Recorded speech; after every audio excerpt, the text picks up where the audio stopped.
Two subject to the constraints అంటే 2 H1లు ఉన్నాయి, H1 H2లు 2 ఉన్నాయి అన్నట్టు. అంటే ఫస్ట్ మనం ఏం తీసుకోవాలి, ఏం వెరిఫై ఏం చెక్ చేయాలి, del L by del x1 equal to 0, del L by del x2 equal to 0 and λ1 H1 equal to 0, λ2 H2. ఈ కండిషన్స్ నేను ఫస్ట్ చెక్ చేస్తే నాకు కొన్ని ఈక్వేషన్స్ వస్తాయి. ఓకే, 1 కన్స్టెంట్ ఇచ్చినప్పుడు ఓన్లీ లాంబ్డా హెచ్ చెక్ చేస్తాం.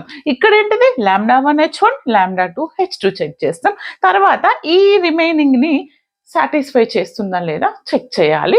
అదే కంటక్కర్ 2 వేరియబుల్ 2 కన్స్ట్రెయింట్. ఇక్కడ చూడండి నాన్న, ఫస్ట్ ఇచ్చినటువంటి మ్యాక్స్ జెడ్ నాకు ఇది ఏమి ఇచ్చారు, max Z equal to 10x1 10x2 minus x1 square. These 2 are the subject to the constraints. దీనికి నేను లెగ్రాంజెస్ ఫార్ములా దీనికి నేను ఎల్ ఫంక్షన్ రాయాల్సి ఉంటుంది. లెగ్రాంజెస్